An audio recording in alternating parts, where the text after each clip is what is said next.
Почитувани граѓани, денеска имавме брифинг, односно средба со новинарите во врска со постапката за носење на ДУП за градска четврт ИО03 блок 7, односно делот кој што меѓу другите ја опфаќа и населбата Трнодол, како и зборувавме на средбата и за проблемот со паркирањето на територија на делот општина Карпош. Генерално, по барање на граѓаните, за прв пат јавната, односно повторената јавна анкета ќе се одржува подолг временски период во општината. Јавната анкета за презентација на планот ќе започне овој петок, ќе трае 11 работни денови и што е она за мене лично, а верувам и за граѓаните уште побитно, ќе трае секој ден од 8 часот до 18 часот. Односно граѓаните ќе имаат можност и по завршување на нивното работно време да дојдат и да го видат предлог деталниот урбанистички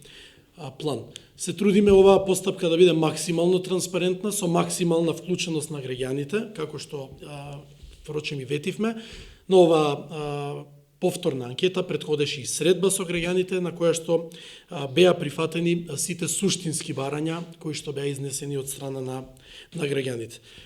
За да нема, со цел да нема лажни информации и ширење на шпекулации, денеска повторно истакнав дека така наречениот чатал, односно делот помеѓу патот за Трнодол и патот за Жданец,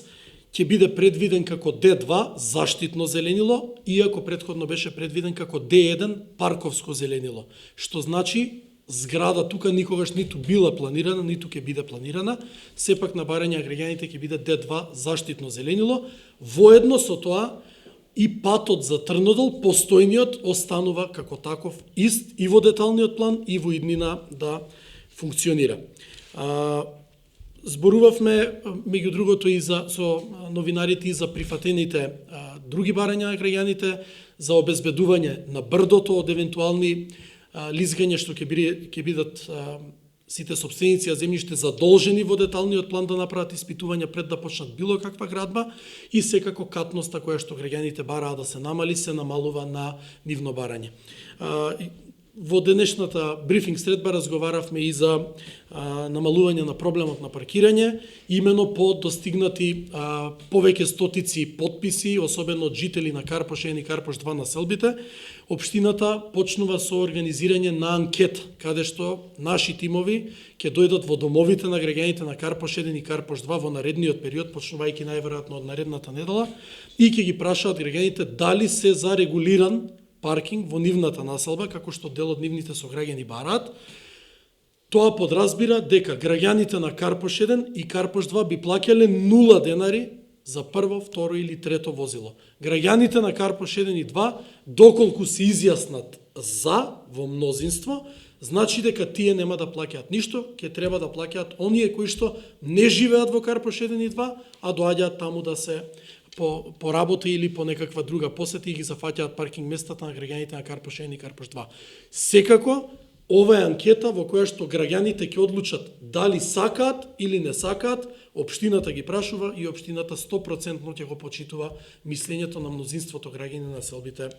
Карпош 1 и 2. Благодарност голема што до владата на Република Северна Македонија што се одзва на повикот на граѓаните на Карпош и на граѓаните на општина Карпош. Јас ветив во кампањата дека ќе покренам иницијатива, покренавме иницијатива и успеавме да го добиеме партизан од вчера во наше владение, во владение на општина Карпош.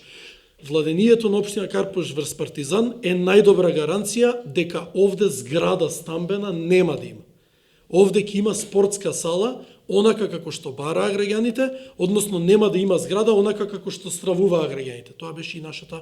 првенствена цел, да покажеме дека нешто може да се стави во функција на спорт, наместо да биде за нечи туги профити. Ние имаме два идејни проекти, ќе организираме јавна анкета, најверојатно на страницата на општината Карпош, да може врз база на овие два донација идејни проекти граѓаните да гласаат кој проект повеќе им се допаѓа, тој што ќе го изберат ќе биде основа за изработка на главен проект, а потоа Агенцијата за млади и спорт врз основа на нашиот главен проект ќе распише тендер за реконструкција на салата, што очекувам да почне во 2020 година да се реализира, потоа нормално општина Карпош ќе стопанисува.